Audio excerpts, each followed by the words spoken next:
What is this magical UFO that I use to guide breathwork? Why do I use it? And how can you use rhythm to guide your own breathing practice for yourself?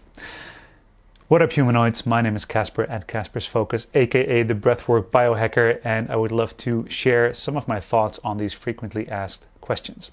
Let me start with the first one. This is called a handpan.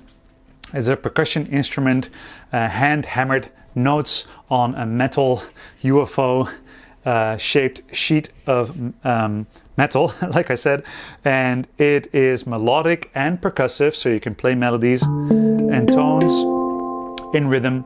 It is tuned in a certain key, so you can't hit any wrong notes, so literally all of these notes match. So it's very difficult to play a wrong note on this. It is an extremely joyful instrument to play. It's very meditative. It sounds beautiful, especially if I use it to guide breathwork in a live setting with a full room of people. It really sets an atmosphere and it really almost like sucks people into the practice. You don't need to have somebody guide you with a handpan in order to use rhythm to enhance your breathing practice. And today I want to talk a little bit more about how and why to use rhythm for your breathing practice, whether you're a coach teaching breath or whether you're just a practitioner who wants to improve their breathing practice with rhythm, especially self-guided rhythm. Now, I first started teaching breathwork about 6 years ago. I started practicing about 7 years ago. And when I started, I realized music is a great way to enhance a breathing practice, just like a meditation practice. And the first kind of frame of reference I had to think about in regards to using music for breathwork was ambient music. And ambient music is very well known as meditation music. Maybe you've heard it in a guided meditation video or even in a meditation workshop. It's this really long, slow drones. There's not much of an attention curve. It just sets a beautiful atmosphere. It's very spheric. This generally works way better for meditation and breathwork than, for example, pop songs, because pop songs are made with a attention curve and they're made to kind of hijack your attention to listen to the song, while ambient music is there to kind of just support. I won't go into much of ambient music right now, but if you're interested in practicing breath with ambient music, I have collected all of my favorite ones that I use to guide and to practice breathwork in a playlist on Spotify, and just search for Casper's Breathing Playlist and you can find it, and I'll link to it below also. But for now, let's look at rhythm, because when I started teaching breathwork, I was using these ambient soundtracks and it was very powerful. It really provided a great space for people to focus on their breathing.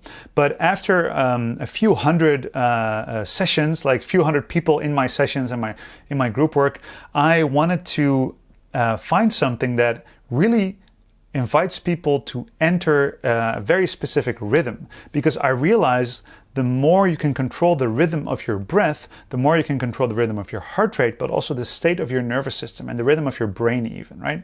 So breath is in itself a rhythm, and your heartbeat is in itself a rhythm, and those two are very intimately linked to each and every state that you can experience. So every emotional state has a breathing rhythm, right? You can, at a very large distance, like around the corner, you can hear a breathing rhythm and you know whether that person is crying. Like everybody can recognize the breathing rhythm of crying or of laughter or of a relief, or, so I can go on about this for hours, but the point is states, mental, emotional, physical states go with breathing states, with breathing rhythms. So I was like, if I can use rhythm to get people in sync, then we can all enter a state together. And this was for me a very breakthrough insight when I started to use it in my breathing sessions. And the first thing I used to guide that was the shaman drum and the frame drum, one of which you can see behind me. This very big thumping sound. I also used the djembe, which I really loved.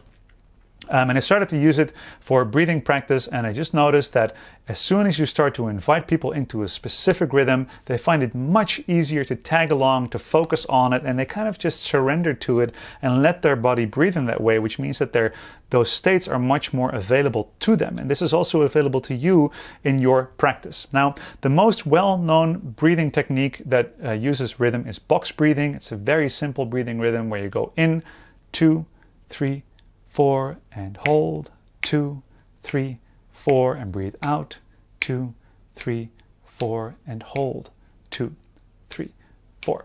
Now, this is something you may know, and you can kind of try that for yourself. One way that you can enhance a breathing practice like that with rhythm is to actually tap your fingers, but you can also do a little bit of body percussion. This is something that I really love to do. Like, for example, put a hand on your chest and just tap your chest as you're doing this. And I mean, I have a microphone here, so it's probably very loud, but I like to tap my chest as I breathe in and I go,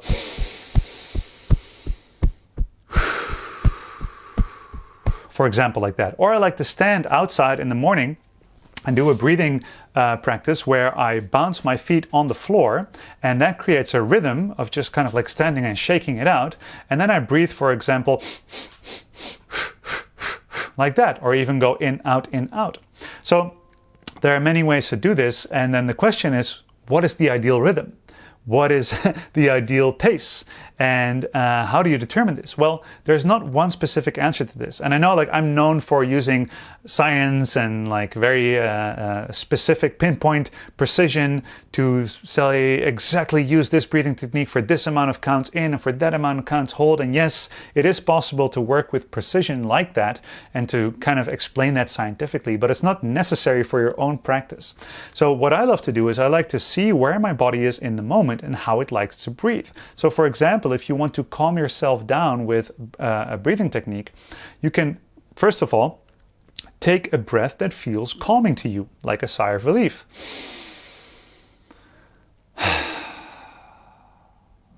Okay, let's do that again and just do a few counts with it and see what happens.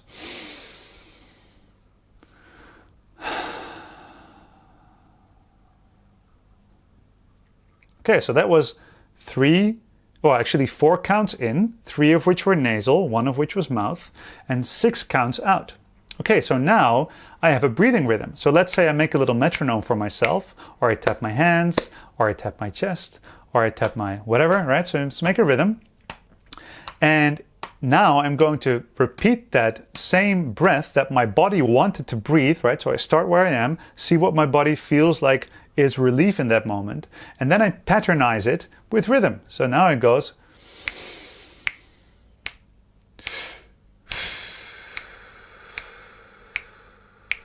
and I can repeat.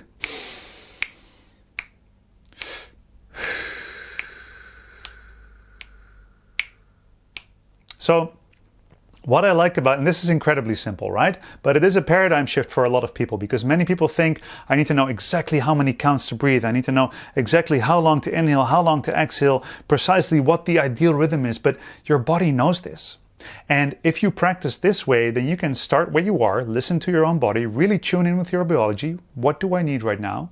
What to me right now in my body feels like a calming breath? Well, you take that breath, you count it out, you turn it into a little pattern, right? You create your own little rhythm. It's a very creative process. And then you repeat it.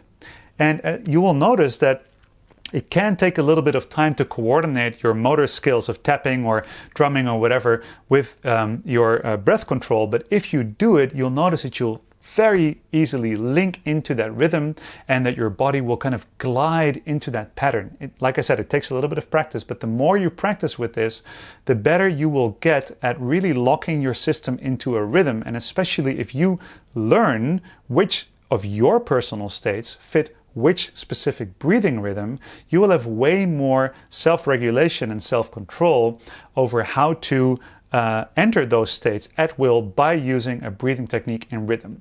Now, this is just one example, and I can talk about this for hours.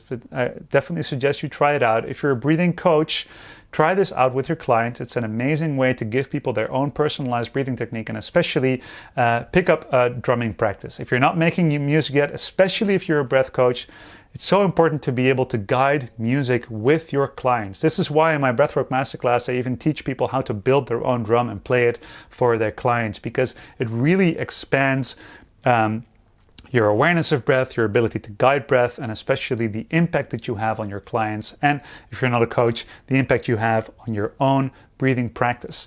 And if you want to go next level, pick up a handpan, develop your rhythm, because the more you develop your motor skills, your breath control, your self-regulation, your ability to self-guide breath with rhythm, the more you can master your breath. And this is really what it's all about. Well, actually, it's about mastering life, but it starts with mastering breath. All right, that's enough for today. Thank you so much for watching. Don't forget to subscribe to my YouTube channel, and I will hopefully see you very soon.